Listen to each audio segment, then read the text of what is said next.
Hola, hola. Buenos días, buenas tardes, buenas noches. Depende de la hora que ustedes estén viendo este video. Este video es una continuación asincrónica de lo que faltó pasar sobre variables aleatorias, específicamente distribuciones continuas de probabilidad de la última clase, que es necesario que las conozcan y son fundamentales para la materia que viene, que son intervalos de confianza y test de hipótesis. Entonces es importante que entiendan bastante bien la materia que vamos a ver ahora. Entonces, voy a parar el video, voy a compartir mi pantalla. ¿Ya? Y, perdón. Perdón.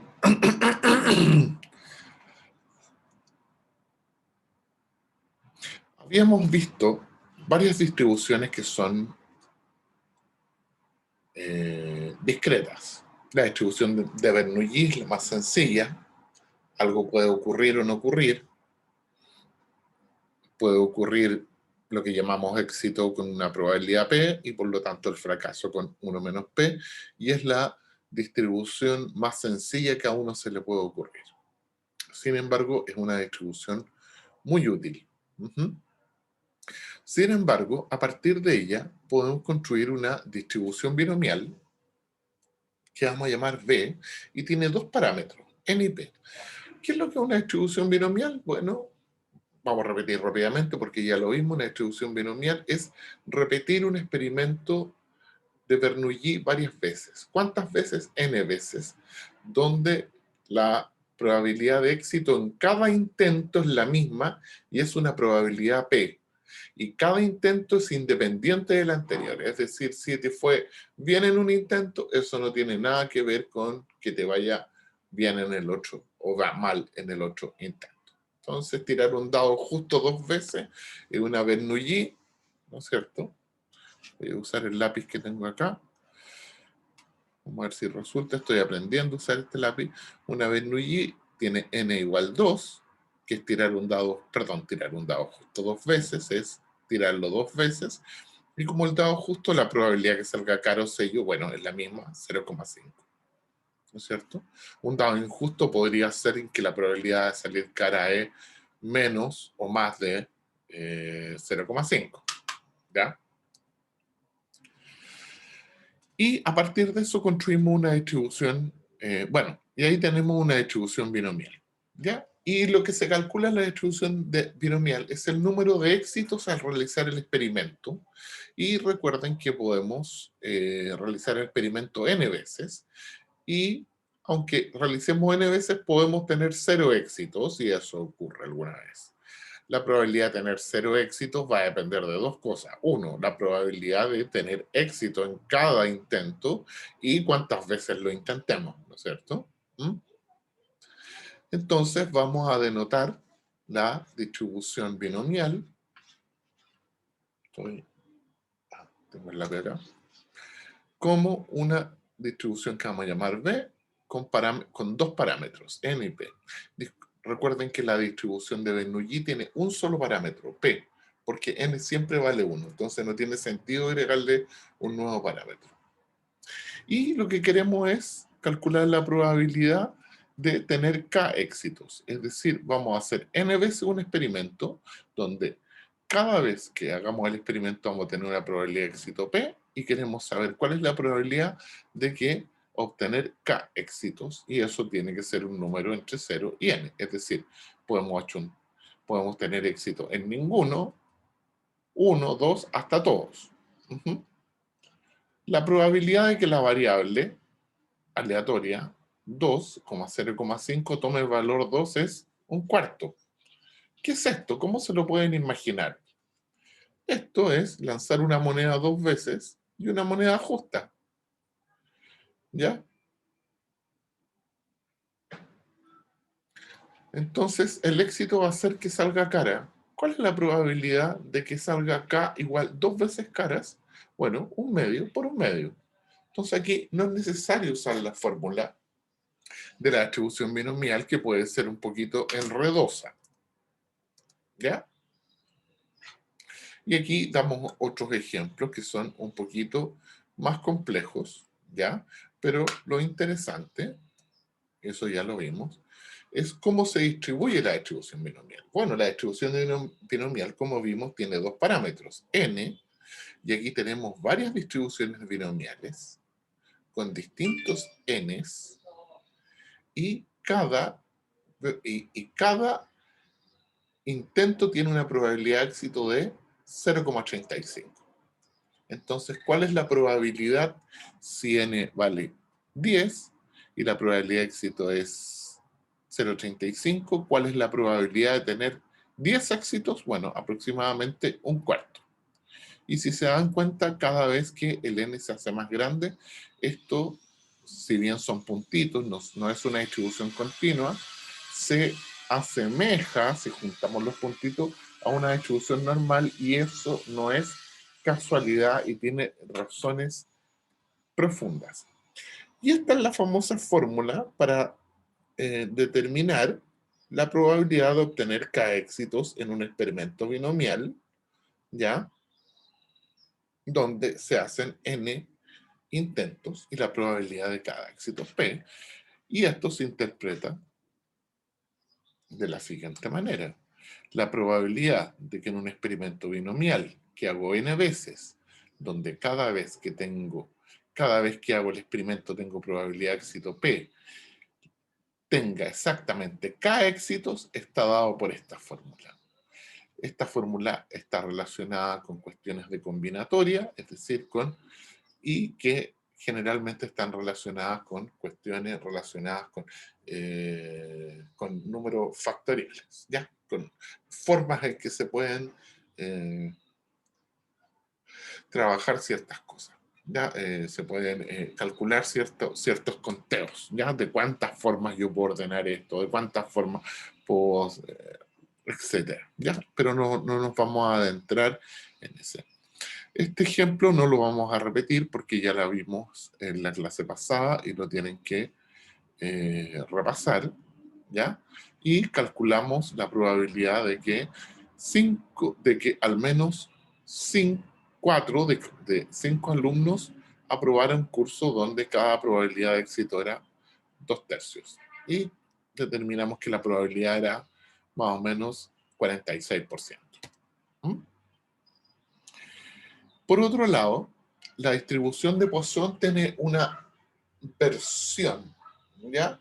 La distribución de Poisson se puede usar siempre, pero en ciertos casos, cuando existen sucesos raros, por ejemplo, enfermedades raras, y eso nos compete a nosotros, por ejemplo, nosotros queremos tener un programa de medicamento, entonces queremos saber cuánta gente en Chile tiene la enfermedad de Fabry, o al menos cuál es la probabilidad de que al menos una persona en Chile tenga la enfermedad de Fabry, que es una enfermedad que le da a uno de cada 117.000, 117, ahí faltó un 0, 117.000 personas. ¿Ya? Entonces, ¿esto cuándo se usa? Cuando el n, la cantidad de experimentos, es muy grande. Entonces, la fórmula esta se hace incómoda para trabajar cuando el n es muy grande y la probabilidad es muy chica.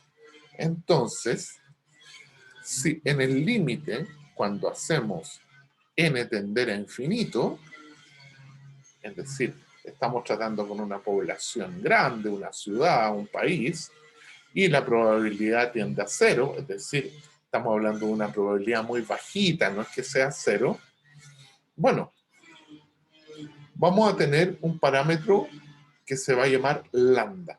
Lambda por la letra griega lambda, que representa la letra L. Y que es la multiplicación de ese número grande por ese número chico.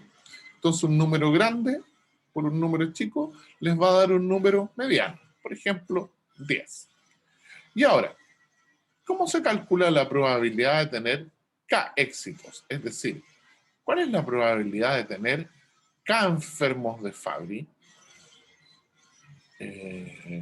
Por ejemplo, en Chile.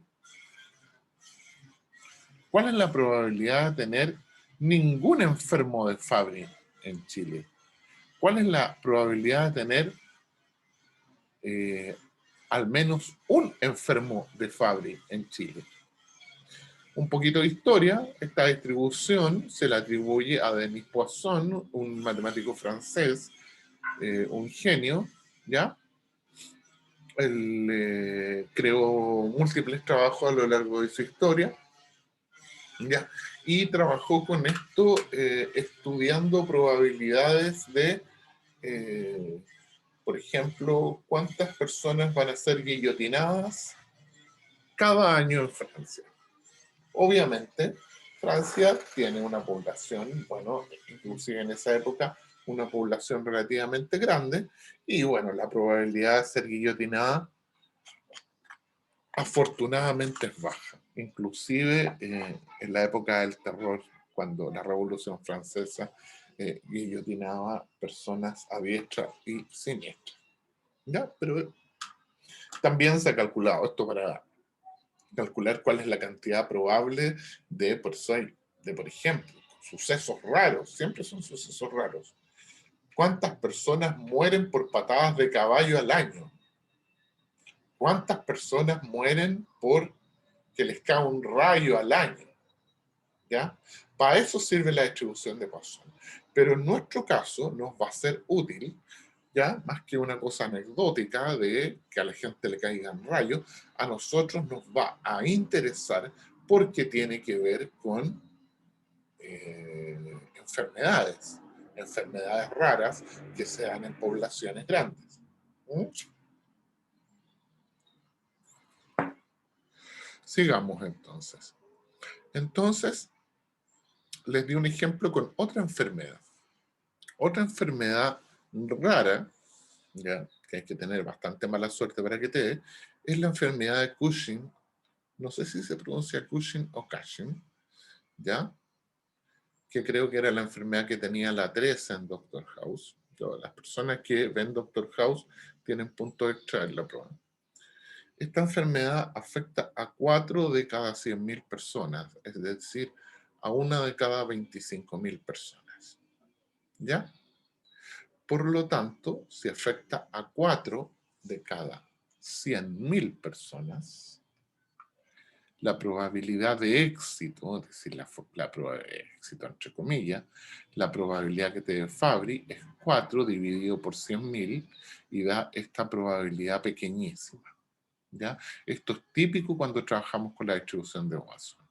¿Ya? Ahora vamos a trabajar con una población no demasiado grande, vamos a trabajar con una población de 100 personas. ¿Ya? Podríamos haber trabajado con una población de unos cuantos millones de personas para que la probabilidad fuera un poquito más alta y más interesante. ¿Mm? Perdón, ahí está. Entonces, ¿cuáles son los parámetros? Vamos a tratar de empezar a usar la pizarrita que me compré. ¿Ya? Y ustedes me van a perdonar de que la pizarra la use tan mal al principio. Entonces veamos primeramente, ¿ya? Nueva función, pizarra. Entonces estamos viendo la pizarra y vamos a anotar cuál es la perdón, déjenme buscar un papelito por acá. Ya, vamos a anotar la fórmula de Poisson. P de X igual K es igual a, ustedes pueden ver sus apuntes que ya los tienen, E elevado a menos lambda, que es el único parámetro de la distribución, por lambda elevado a k partido por k factorial. Entonces vamos a anotar esa formulita, ¿ya? En nuestra pizarra, ¿ya? Entonces tenemos nueva función y vamos a usarla. Perdón, que tengo el mouse malo. Entonces, me equivoqué. Quería hacer otra cosa. Quería trabajar con la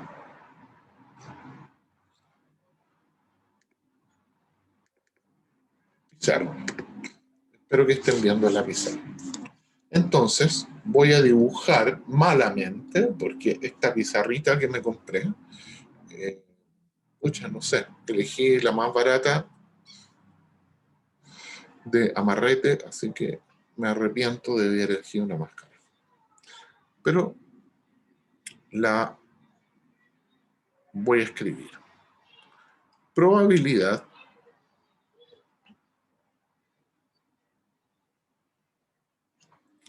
de que la variable aleatoria que llamamos X, que es la de Poisson, tenga exactamente K éxitos, es igual a la exponencial de un número, que es el parámetro, ¿ya? Que es menos lambda, elevado a K, dividido por K factorial. Recuerden que K factorial, perdón, deshacer. Recuerden que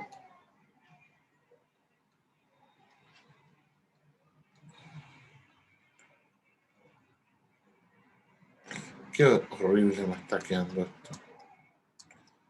Recuerden que K factorial es igual a K por K menos 1, ¿ya?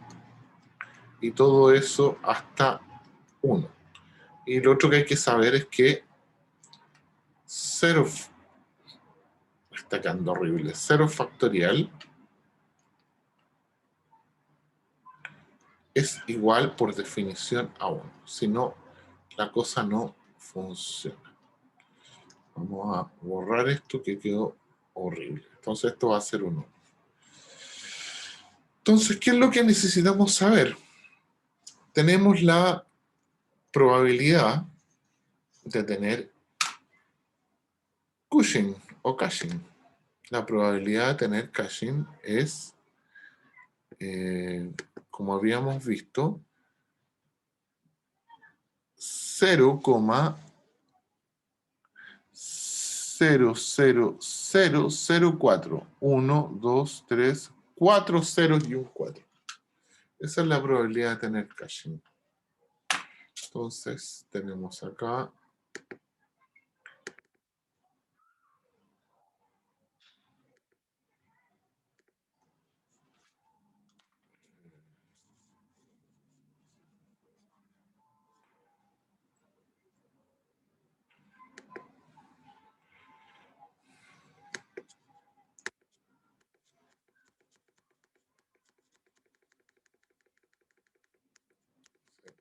voy a usar mi mouse, que ya debe estar un poquito cargado porque estoy aburrido de no usar mi mouse.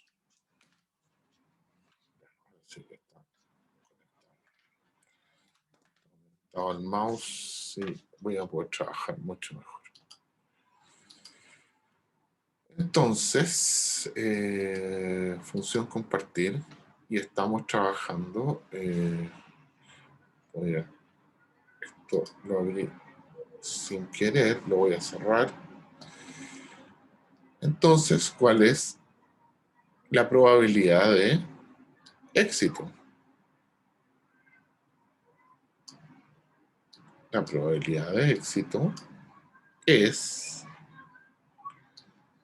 0,00004.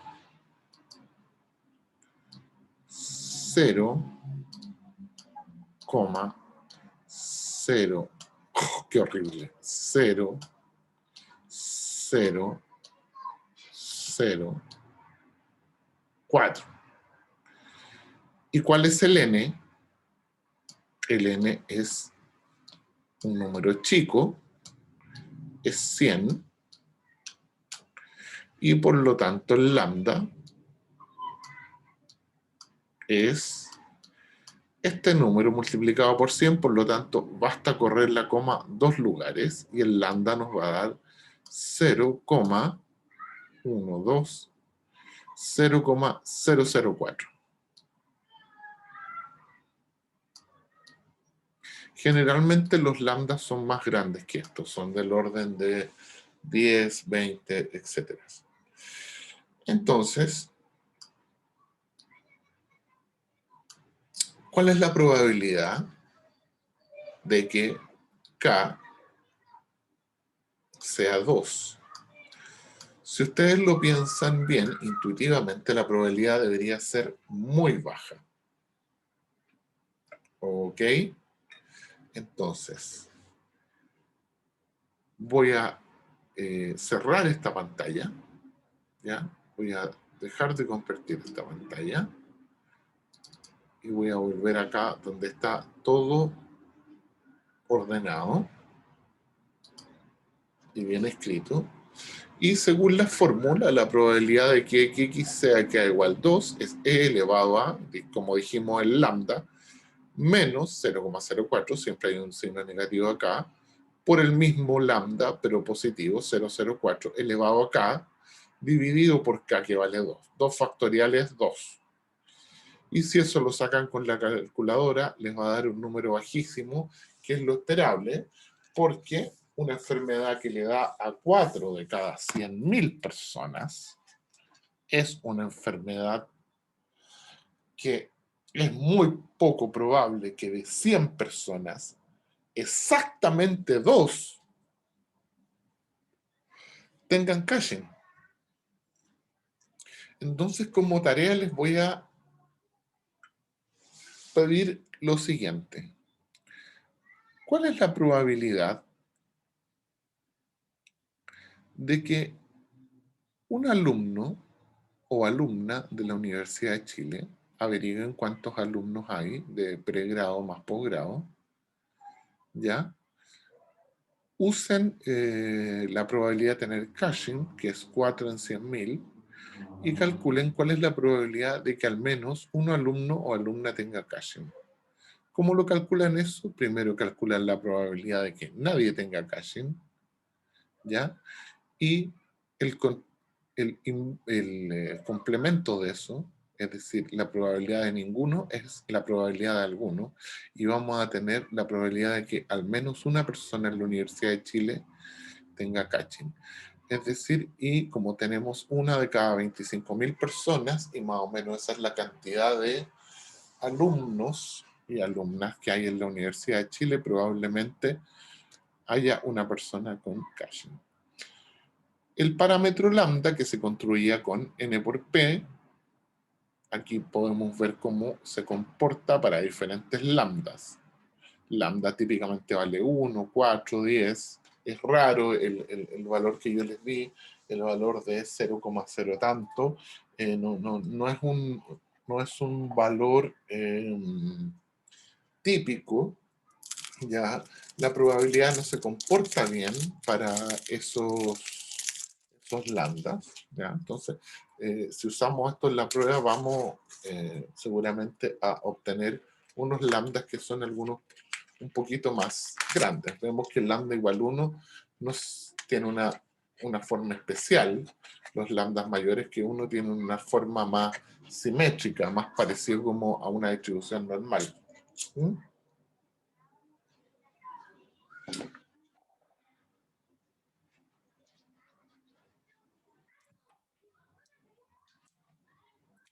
Existen un montón de distribuciones de probabilidad ¿ya? Estas son todas distribuciones de probabilidad continuas. Se han inventado un montón para medir un montón de variables aleatorias continuas. Y eso es lo que vamos a ver ahora, variables aleatorias continuas. Hasta ahora la probabilidad era obtener un resultado, dos resultados, tres resultados, ¿ya? Pero ¿cuál es la probabilidad cuando tenemos una variable aleatoria continua, como por ejemplo el peso de las guaguas? Y eso es lo que vamos a ver ahora. Entonces vamos a ver distribuciones normales y paranormales. En realidad es un chiste eso de paranormal, porque no existen las distribuciones paranormales y no existen las distribuciones anormales.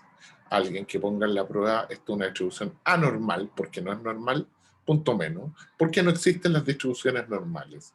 Y si tienen una distribución simétrica, es simétrica. No significa que sea normal. Podría ser normal, porque una de las características de la distribución normal es que sea simétrica, pero existen otras distribuciones simétricas, ¿ya? Por lo tanto, si tiene una distribución simétrica, sencillamente es simétrica y no necesariamente es normal. Ustedes probablemente hayan averiguado que las alturas de las personas se distribuyen de manera normal, y acá hay un experimento empírico, donde un profesor de estadística ordena a sus alumnos en intervalos, haciendo un histograma humano de sus alturas, y ven cómo la distribución toma una forma aproximada a la normal, ¿ya? Es decir, ¿por qué empiezo con un histograma? Porque todo esto de a dónde vamos ahora, de las distribuciones normales, que son funciones continuas, cuya área bajo la curva siempre va a dar 1, viene del concepto de histograma, ¿ya? Y de distribuciones empíricas de datos, ¿ya? Porque una vez que tenemos una distribución empírica de datos, nosotros vamos a querer trabajarla como una distribución normal, ¿ok? Vamos a querer trabajarla como una distribución normal. ¿Por qué? Porque eso facilita las cosas, porque la distribución normal la tenemos tabulada y la conocemos bien. Entonces, aquí vemos que funciona el experimento del profesor. A medida que tenemos más observaciones, vamos a tener generalmente más tendencia a obtener distribuciones normales. Por ejemplo, si yo registro muchos pesos de niños varones a nacer, y uso niños varones porque para simplificar la cosa, porque probablemente las niñas tengan otra distribución de peso, ¿m? Podemos hacer un histograma con los pesos que tienen estas guaguas en libra. Y vemos que el histograma, ¿ya?, no es una distribución normal, es un histograma. Una distribución es una línea continua que asemeja a un histograma, que trata de modelar un histograma, pero no es un histograma. Entonces, a partir de esto yo podría decir, a lo mejor a partir de esta distribución, de este histograma, yo podría decir, mira, a lo mejor esta cuestión tiene características de distribución normal, voy a hacer unas pruebas de normalidad que ya se las enseñé a hacer y se las subí, ¿ya?, que son bastante sencillas. Y, no, perdón, se las subí a otro grupo, no, retiro lo dicho.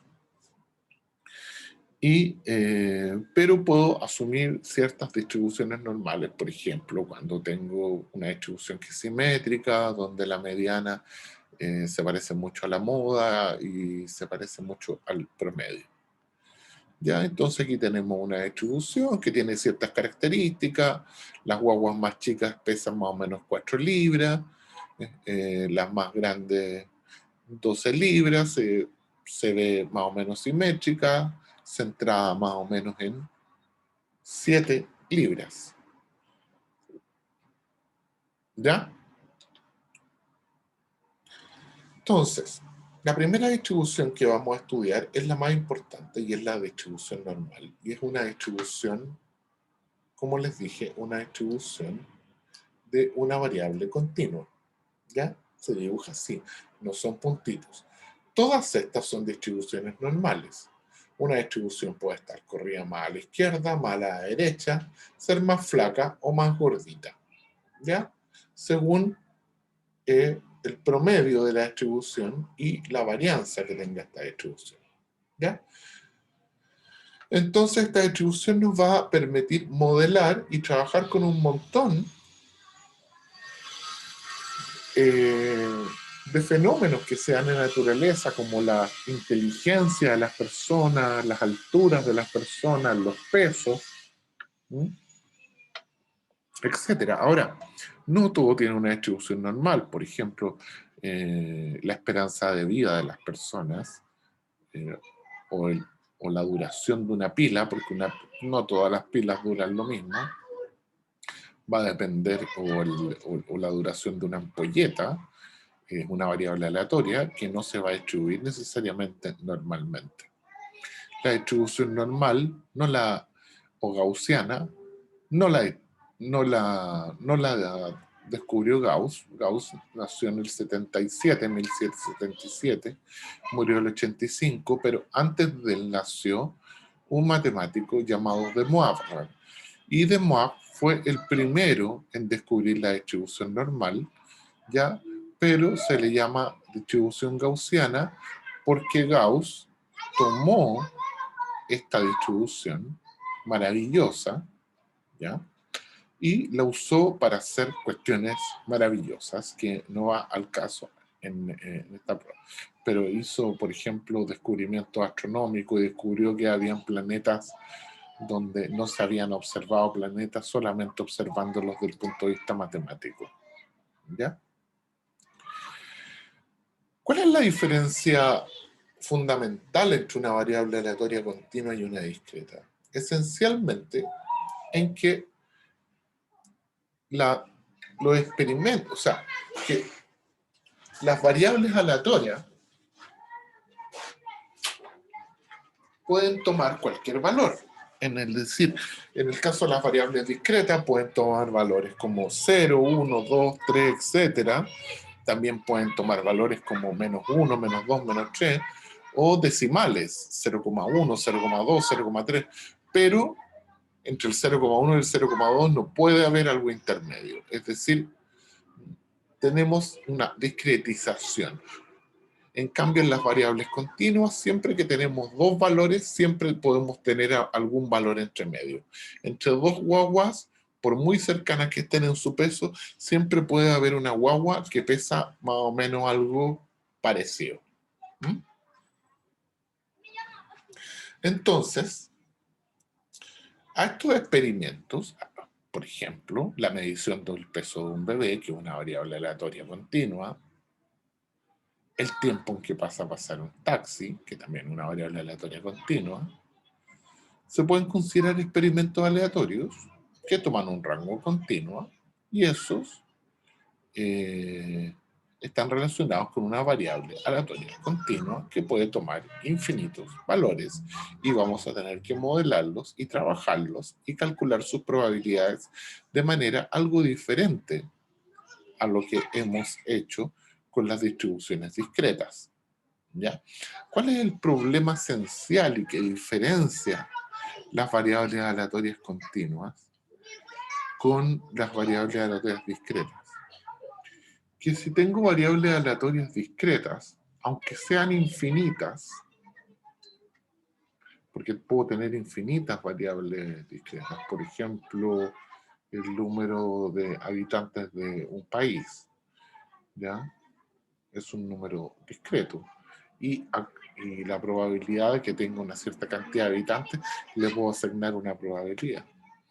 Pero yo no puedo asignarle una probabilidad al peso de cada guagua que va a nacer. Porque una guagua puede tener el peso que quiera, no va a tener una distribución discreta. Por lo tanto, los pesos de la guagua No se puede, no le puedo asignar a cada peso una probabilidad porque tengo infinitas posibilidades y por lo tanto, como tengo que repartir el número 1, porque la suma de las probabilidades tiene que sumar 1 entre infinitos valores, ¿cómo diablos lo reparto para que la suma total de 1? Entonces,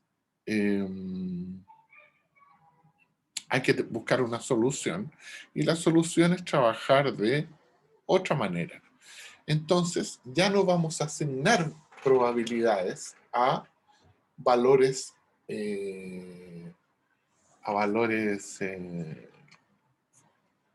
específicos, por ejemplo, la probabilidad de que K valga 2, sino que vamos a asignar valores a intervalos. Por ejemplo, ¿cuál es la probabilidad de que la guagua tenga bajo peso? Es decir, tenga un peso menor a 2.500 gramos, ¿ya? O cuál es la probabilidad de que el taxi se demore más de 10 minutos, ¿ya? O cuál es la probabilidad de que el taxi se demore entre 5 y 10 minutos. Y en ese caso sí puedo asignar probabilidades y puedo repartir ese 1 entre todas las infinitas probabilidades que puedo tener. ¿Ok? Y esa es la solución y es la diferencia fundamental cuando yo trabajo con distribuciones con variables aleatorias discretas y continuas.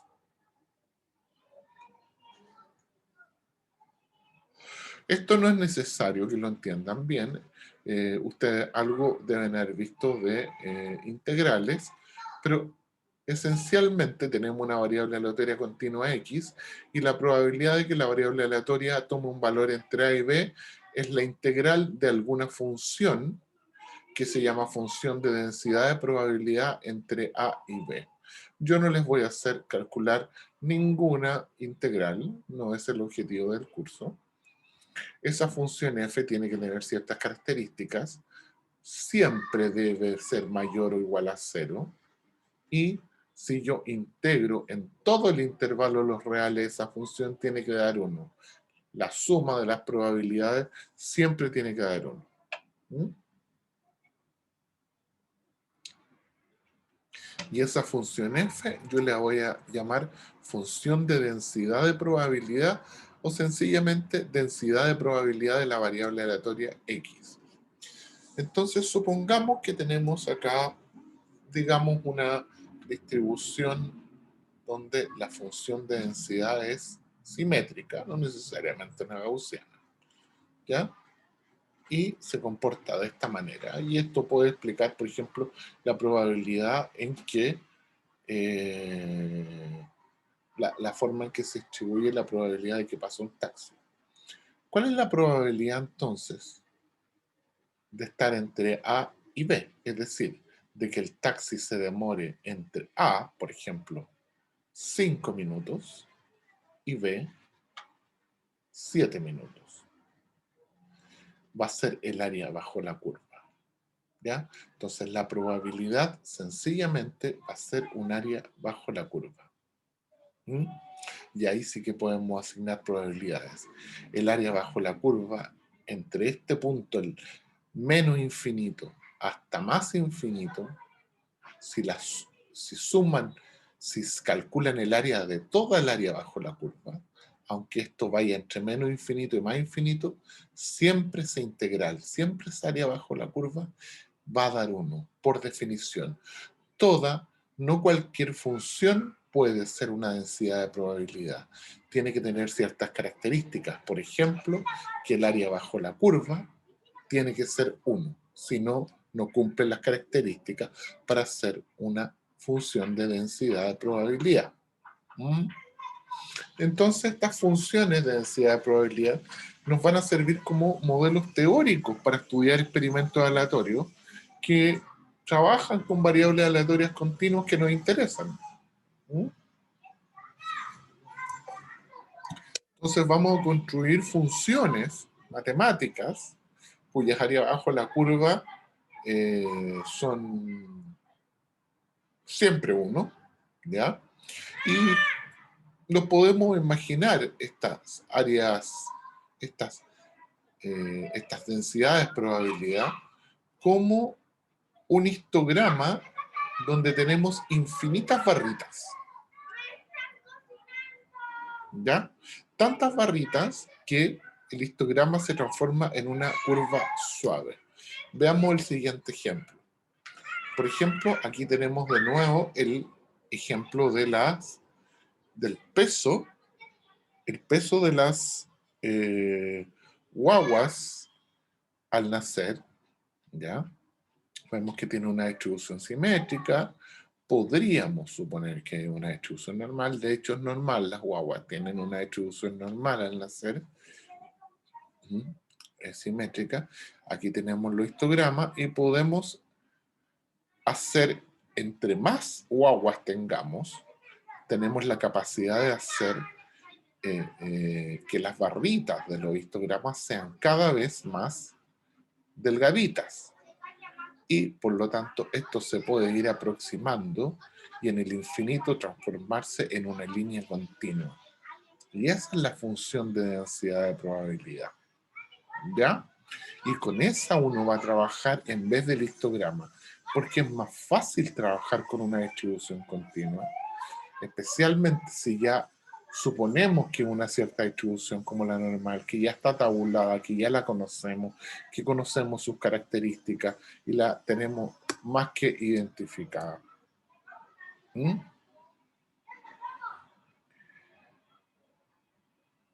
Vamos a dar un ejemplo. Aquí tenemos una persona que está recibiendo quimioterapia. Esperen un momentito que me están golpeando la puerta.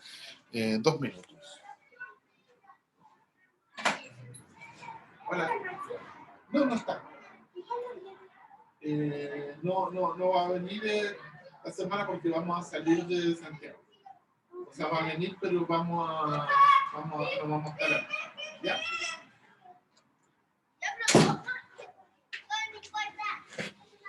Disculpe, venían a buscar a Maxi, a mi hijo. Ya, sus amigos. Pero Maxi no está hoy día conmigo.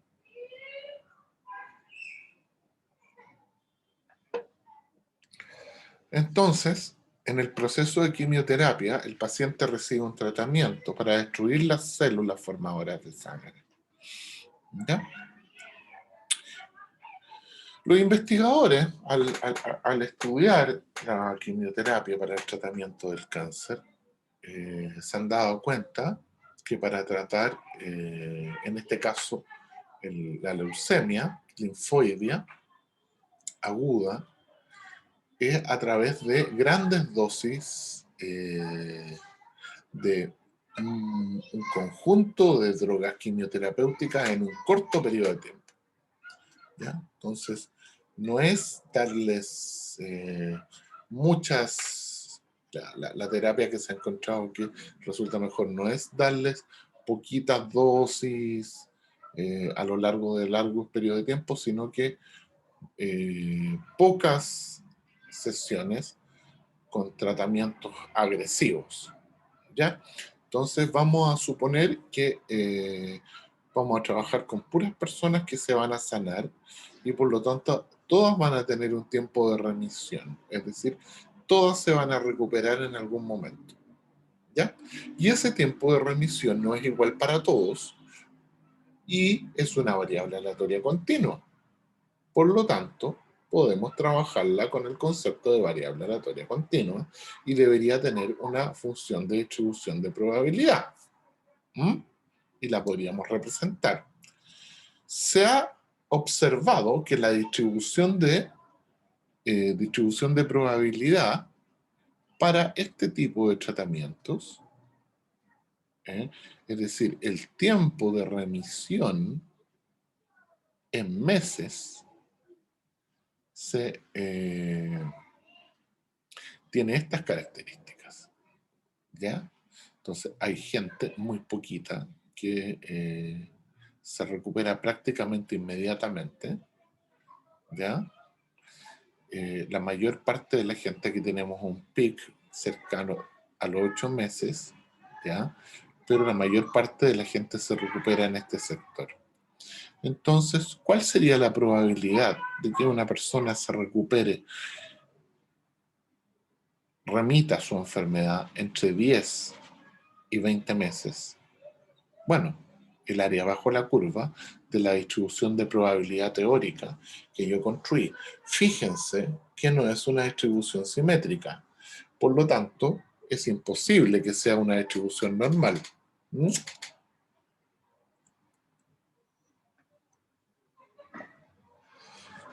Y aquí tenemos el área bajo la curva.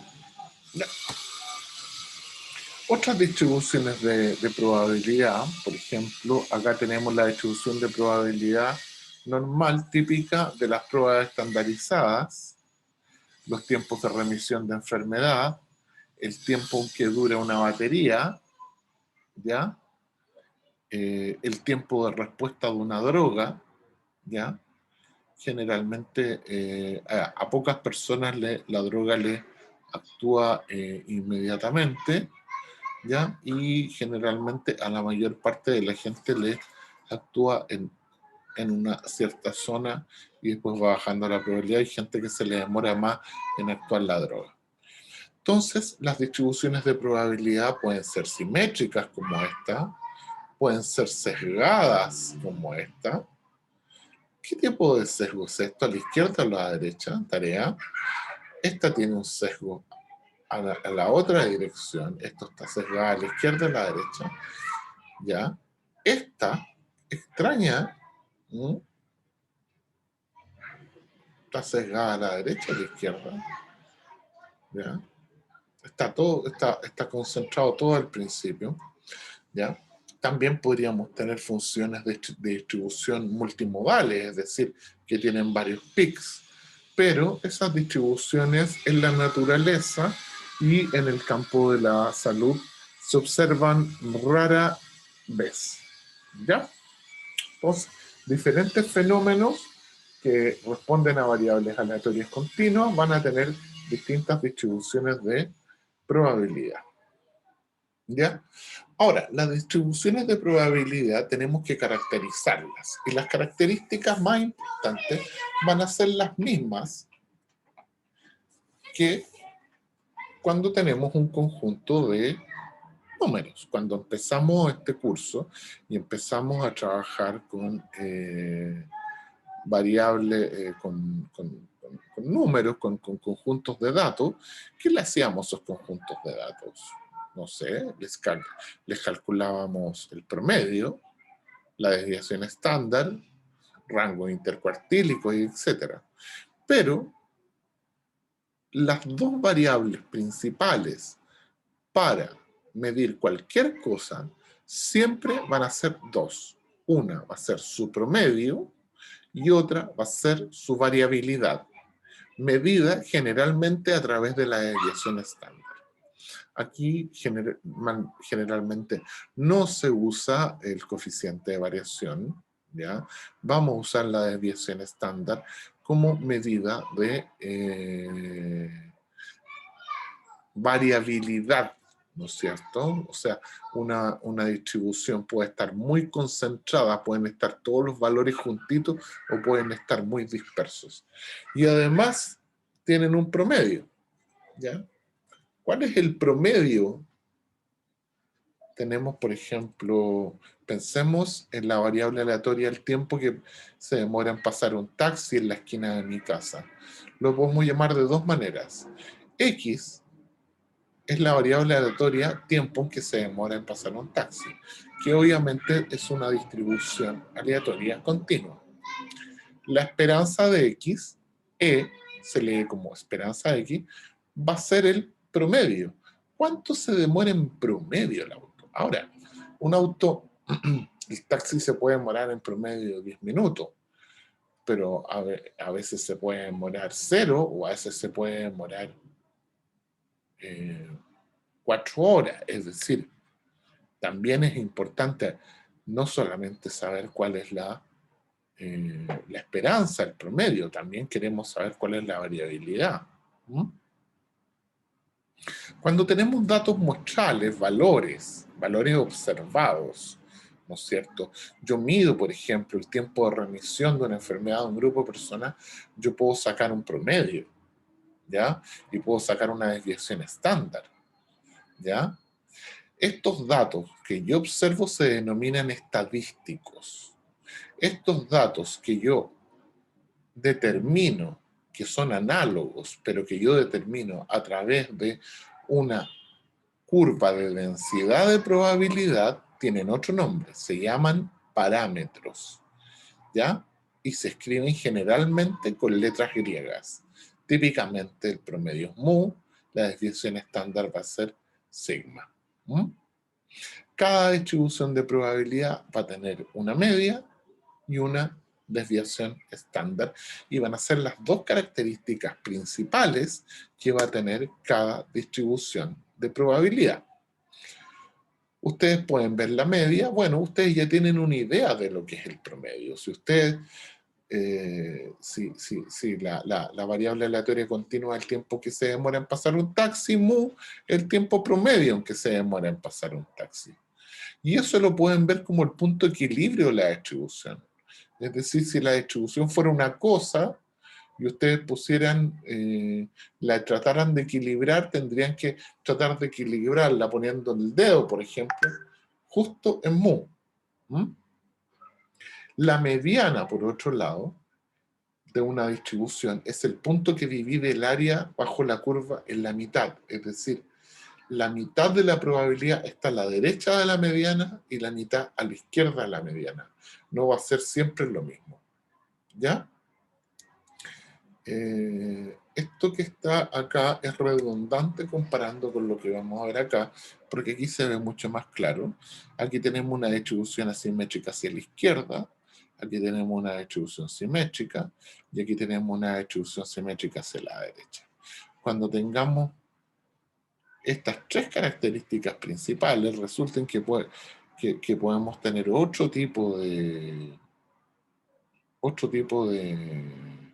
distribuciones. Podemos tener distribuciones bimodales, por ejemplo, donde no existe un solo pic, ¿ya?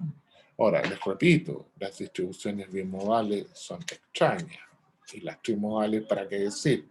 No son muy fáciles.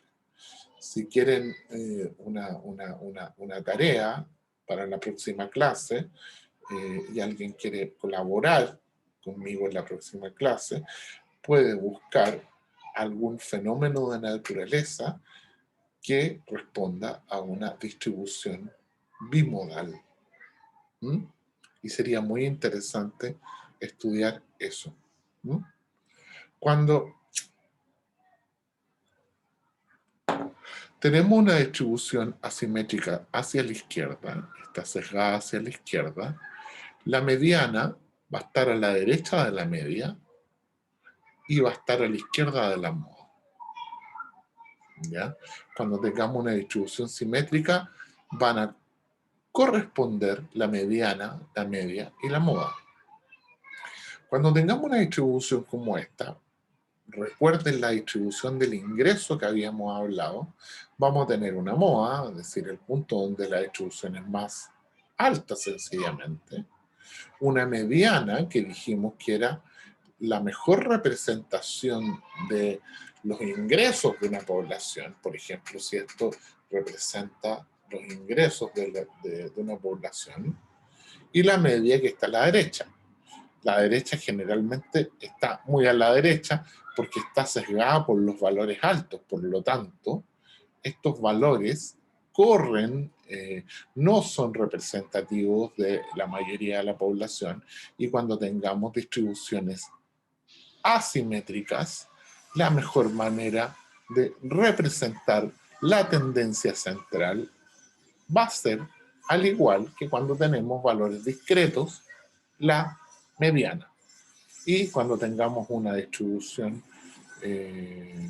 simétrica, puede ser la media, la mediana, la moda, da exactamente lo mismo. Ahora, generalmente uno cuando trabaja con datos, generalmente coloca la mediana y la media. La moda generalmente no se usa, no tiene mucha utilidad. Vamos a estudiar la distribución normal. ¿ya? Porque merece un estudio un poquito más detallado por la importancia que esta tiene. Y aquí yo creé una distribución normal, distribuida en cero, ¿ya? Que tiene una cierta desviación estándar, ¿ya? Entonces esta es la distribución más importante, es simétrica, como ustedes ya saben, ¿ya? Aquí tiene un pic en 0,4, ¿ya? El área bajo la curva tiene que dar exactamente 1, y esto podría representar, qué sé yo, no sé, las alturas de personas, aunque es raro que las personas tengan alturas negativas, pero podría representar, no sé, el promedio de goles que mete un equipo, porque un promedio puede ser un número que no necesariamente es entero.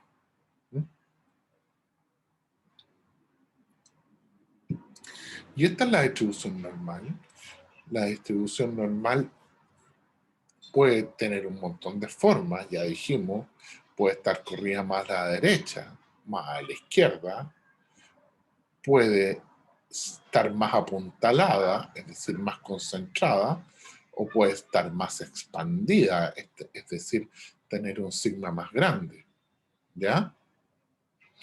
¿Mm? Y bueno, ya sabemos ya bastante claramente que son simétricas y que tienen un solo pico. Si ustedes quieren graficar esto, ¿ya? Si ustedes quieren graficar una función normal, lo pueden hacer, se pueden meter a, por ejemplo, a Footplot, ponen graficado, si quieren graficar, buscan graficadores en internet y hay varias páginas que grafican bastante bien. ¿Ok? La función de densidad de probabilidad de una distribución normal es esta. Nunca la vamos a usar, se las muestro solamente para que sepan que existe y cómo se escribe. Es una función exponencial negativa, ¿ya? Donde aparece acá el sigma, que es la desviación estándar de la distribución, aparece 2 veces, y aparece por supuesto también el mu. X es la variable que se va moviendo. Entonces, así es como se escribe una función de distribución normal desde el punto de vista analítico. Pero nosotros no nos va a interesar, no nos vamos a trabajar. La pueden tener ahí, la pueden saber cómo es, pueden tratar de graficarla si tienen en internet, si tienen la paciencia, se dan un sigma, se dan un mu y pueden obtener distribuciones normales a ver si les resulta. Pero en general nosotros vamos a trabajar en forma más concisa. Y una variable aleatoria continua que se distribuye de forma normal la vamos a denotar de la siguiente manera. X, virgulilla, esta virgulilla se lee como se distribuye mu, como una normal centrada en mu con desviación estándar sigma. Entonces yo siempre puedo tener un mu y un sigma diferente. ¿Ya? Este símbolo, que es la rayita que se pone arriba de la ñ, se llama virgulilla. ¿Ya? Por si acaso no lo sabían. ¿Ya? Obviamente mu es el centro de la distribución y la desviación estándar nos da una idea de qué tan ancha o qué tan flaca es la distribución normal. ¿Ya? Hay una regla empírica cuando trabajamos con las distribuciones normales, como son tan usadas, ¿ya? Podemos decir ciertas cosas que se observan en las distribuciones normales. Por ejemplo, tenemos una distribución normal y el 68% de los valores, por ejemplo, imagínense que esto es una distribución de alturas de personas, el 68% de los valores va a estar entre el promedio y una desviación estándar a la izquierda y una a la derecha. Es decir, la mayor parte de la gente no se pasa una desviación estándar a la derecha o una desviación estándar a la izquierda. El 95%, la gran mayoría de la población, de las personas o lo que estemos trabajando, está entre el centro y 2 desviaciones estándar a la izquierda y 2 desviaciones estándar a la derecha. Y 3 desviaciones estándar a la izquierda y 3 a la derecha, ahí están prácticamente todas las observaciones. Solamente un 0,3% de las observaciones van a estar fuera del... van a estar más allá de 3 desviaciones estándar. Es decir, por ejemplo, una persona que es muy raro que sea más alto que 3 desviaciones estándar del promedio. ¿Ya? Los basquetbolistas están 3 desviaciones estándar a la derecha del promedio, ¿no es cierto? Las personas que tienen algún tipo de enanismo pueden estar menos de 3 desviaciones estándar a la izquierda del promedio. Pero entre el promedio y 3 desviaciones estándar a la izquierda y a la derecha, vamos a tener al 99,7% de la población. Y eso es una regla que uno puede memorizarse, no cuesta tanto. ¿Ya? Esto que les acabo de decir lo puedo graficar. Aquí está el promedio. Tenemos que una desviación estándar a la izquierda, otra a la derecha. Tenemos acá 34 más 34 son 68. Si nos corremos otra desviación estándar a la izquierda y otra a la derecha, vamos a tener, ¿cuánto era? 95%. Si suman esto con esto, con esto, con esto, tenemos 95%. ¿Ya? Entonces aquí tenemos mu menos 2. Y mu menos 3 tenemos al 99,7% de la población. Entonces, solamente el 0,15% de la población va a estar 3 desviaciones estándar a la derecha de 3, perdón, va a estar a más de 3 desviaciones estándar a la derecha o a 3 desviaciones estándar. Es decir, el 0,30% de la población van a ser o muy grandes o muy chicos comparados con el promedio de la distribución normal, tomando en cuenta como medida la desviación estándar. ¿Ok? Entonces vamos a hacer un ejercicio. Entonces vamos a suponer que el consumo de cerveza entre los estudiantes de las carreras de salud, de la Facultad de Medicina, de otras facultades de medicina, no de la Chile, porque en la Chile no toman cerveza, hasta donde yo sé.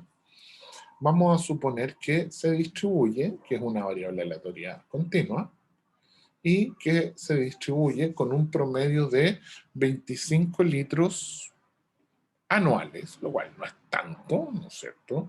Si el año tiene 365 días, reparten esos 25 litros en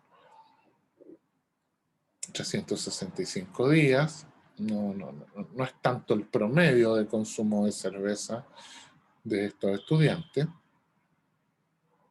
pero va a haber una desviación estándar que tiene que ver con que hay gente que es más buena para tomar cerveza y gente que es mala para tomar cerveza.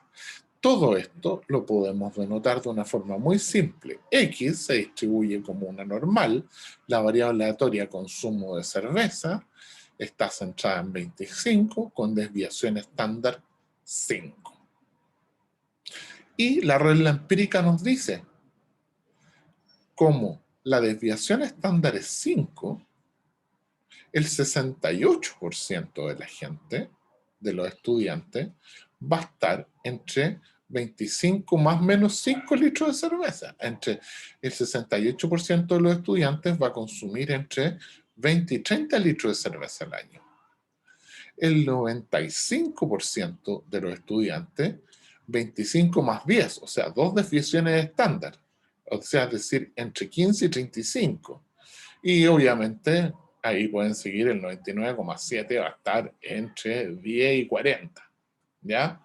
Y más de 40 va a estar 40 litros de cerveza al año, va a estar solamente el 0,15% de la población, y menos que eso va a estar el 0,15% de la población. Y es un ejemplo en el cual podemos trabajar sin necesidad de usar la tabla. Ahora, la distribución, normal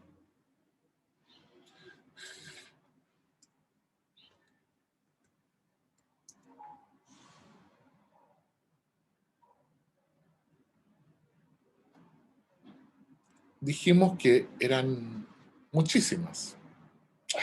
¿Qué es esto? Por ejemplo, mu puede valer lo que quiera y sigma puede valer el valor que quiera. Pero hay una que es especial y la vamos a llamar distribución normal estándar. Va a ser aquella centrada en 0 con desviación estándar 1. ¿Por qué va a ser especial? Porque está tabulada, la conocemos bien. ¿Ya? Ahora, no es necesaria esa tabulación ahora, pero por razones históricas está tabulada, porque nos sirve para estimar probabilidades para cualquier otra distribución que no sea estándar. Porque cualquier distribución es no estándar, la podemos estandarizar, ir a la tabla de la distribución estándar y calcular las probabilidades. ¿Ya? Entonces, por ejemplo,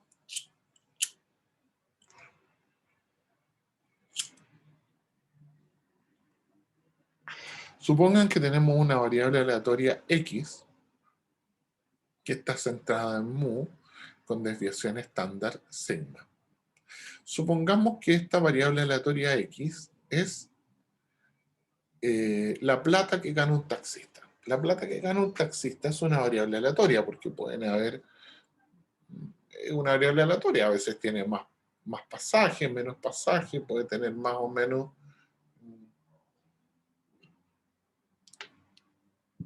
clientes, depende de la suerte, de un montón de características, pero en promedio él sabe que mensualmente gana un promedio de mu pesos al mes. Y tiene una cierta desviación porque a veces gana un poco más y un poco menos. Ahora, ¿qué puedo hacer? Para trabajar con esto y calcular, por ejemplo, cuál es la probabilidad de que él gane más de cierta cantidad de plata, yo puedo estandarizar, es decir, transformar esta variable aleatoria. Y creo una nueva variable aleatoria. De la X la transformo en una Z. ¿Cómo lo hago? Tomo la variable aleatoria X y le resto el promedio. Supongan que ustedes son taxistas y ganan un promedio de 800.000 pesos mensuales. ¿Ya? Y esa ganancia se distribuye de manera normal. ¿Qué pasa si tuvieran que pagar como impuestos el promedio de lo que ganan, 800.000 pesos mensuales? ¿Cuál sería su ingreso ahora?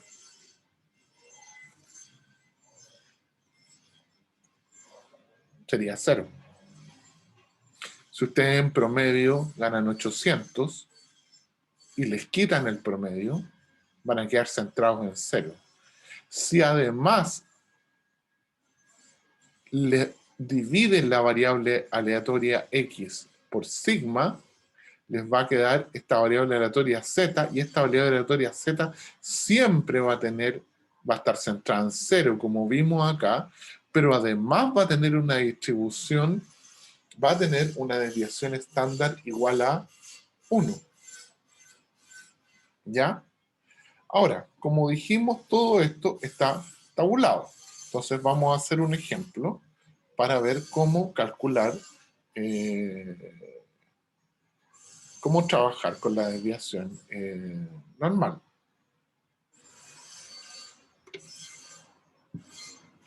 Tomemos una variable aleatoria que vamos a llamar W, que es el peso de los varones humanos.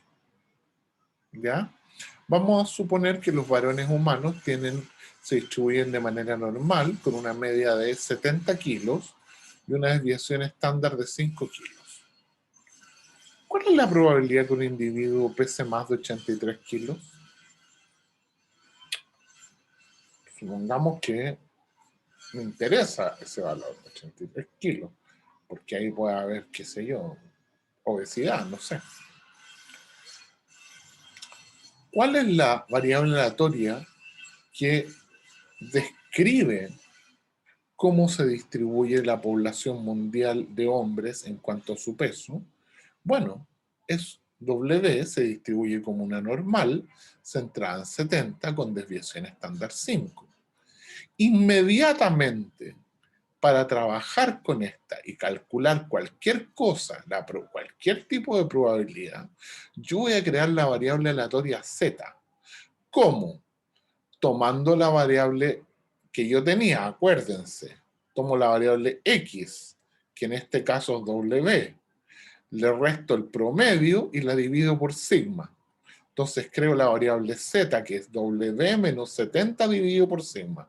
Esta variable aleatoria yo estoy seguro que se distribuye como una normal estandarizada, y esa normal estandarizada está en tablas que están en todas partes. ¿Ya? Entonces, aquí tenemos una tabla de la normal estandarizada donde ustedes pueden calcular probabilidades. ¿Ya?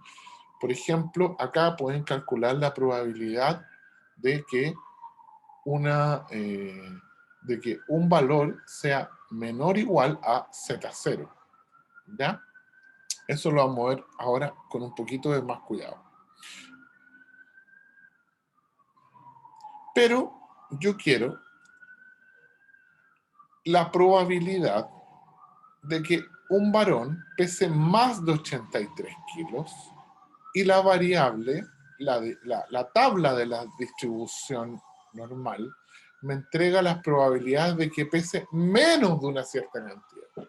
Eso no tiene ningún problema, porque calculo la probabilidad de que pese menos de esa cantidad y el resto va a ser el valor esperado, que es más de esa cantidad.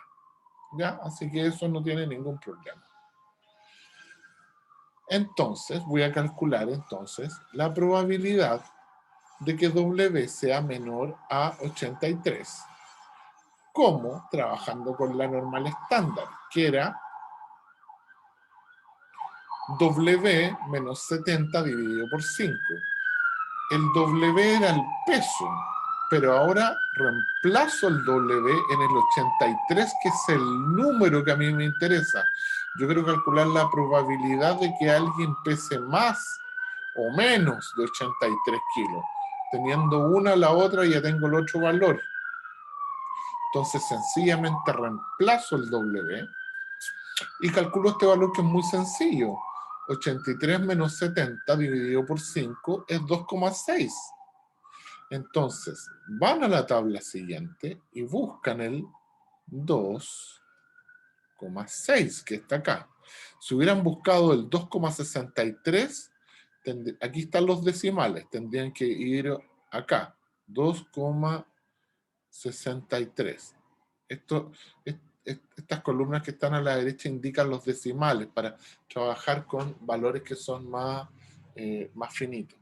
Entonces tengo por aquí tengo 2,6,0.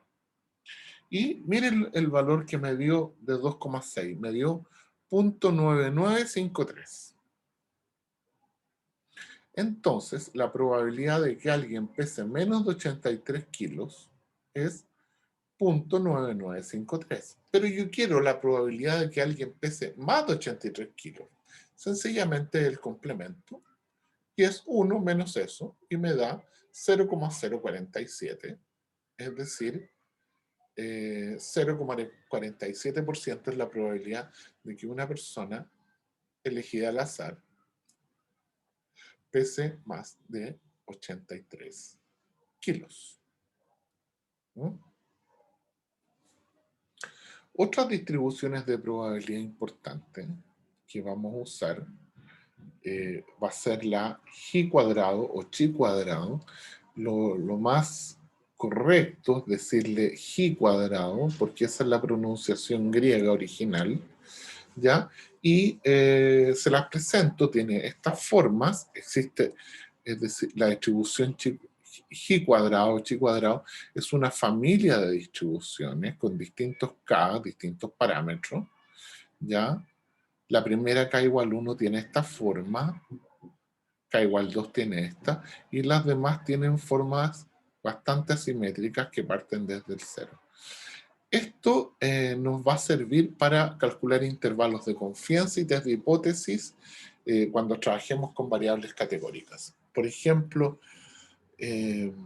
ahora yo he trabajado siempre con números, pero por ejemplo, me gustaría saber dos variables categóricas. Por ejemplo, el alcoholismo y el estatus social. Entonces yo quiero ver, ¿hay una relación entre la probabilidad de ser alcohólico y el estrato social a la cual pertenece una persona? Estamos confrontando dos variables categóricas. Vamos a verlo más adelante, pero vamos a construir una tabla de doble entrada a las cuales la vamos a trabajar, vamos a obtener un número y usando la distribución chi cuadrado con alguno de estos valores que está acá, que los vamos a enseñar cuál es el correspondiente a su debido momento, vamos a determinar si exactamente existe una relación o no existe una relación, o podemos negar o no negar que existe una relación, por ejemplo, entre el estatus social de una persona y la probabilidad de ser alcohólico. Otra distribución, y con esto ya vamos a empezar a terminar, es la distribución de la TD Student, que es una distribución que viene de la normal, ¿ya? La normal es cuando la distribución TD Student también es una familia de distribuciones en la cual la normal pertenece a la familia, que es cuando la variable k, cuando el parámetro k es infinito, pero k puede valer 1, 2, 5, 10. La característica esencial de la distribución T-Student es que es como una normal, pero tiene colas más anchas. Las colas, ¿eh? ¿Se dan cuenta? Son más anchas, no se cierran tan rápido. Fue necesario crear esta distribución que fue hecha por un tipo que no se llamaba Student, se llamaba William Seeley Gosset, y él se puso como seudónimo Student para poder publicar sus resultados, porque él trabajaba en la cervecería Guinness y él tenía un contrato en que cualquier descubrimiento que hiciera trabajando en la cervecería no lo podía publicar, pero como él descubrió algo muy importante, decidió publicarlo con seudónimo, y el seudónimo que eligió fue Student. Y esto también nos va a servir para más adelante. Es una distribución importantísima que nos va a servir para más adelante, ¿ya? Para lo que vamos a hacer, que va a ser intervalos de confianza y test de hipótesis. ¿Ya? ¿De dónde surgió la T-Student? ¿Por qué la tuvo que construir Gosset? Fue porque él de repente trabajaba con distribuciones que eran normales, ¿ya? Pero el problema es que tenía que trabajar con muestras muy pequeñas, ¿ya? Y al trabajar con muestras muy pequeñas, no podía determinar bien cuál era el sigma, cuál era la distribución de la normal. Porque si tiene muy poquitos valores, ¿cuál diablo es el sigma? O sea, ¿ya? A no ser que el sigma venga de otro lugar, te lo hayan regalado, ¿ya? Pero si él trabaja con poquitas observaciones. ¿Y por qué tenían que ser poquitas? Porque él trabajaba con cerveza. Entonces, él no podía trabajar con grandes cantidades de cerveza y probablemente tenía que probar la cerveza. Entonces, tenía que probar 4 o 5 cervezas, si no, bueno, no era muy no era muy prudente, no iba a trabajar muy bien. ¿Mm? Entonces esta la vamos a usar cuando tengamos pocos datos o la desviación estándar es conocida. ¿Mm? Y por último tenemos la distribución paranormal, que es la distribución más importante y que todavía no entendemos bien por qué existe. Y ese es todo por hoy. Nos demoramos casi 1 hora y media y vamos a subir esto inmediatamente a la a, a YouTube. ¿Ya? Así que tengan buenos días, buenas tardes, buenas noches. ¿Ya? Saludos a todos.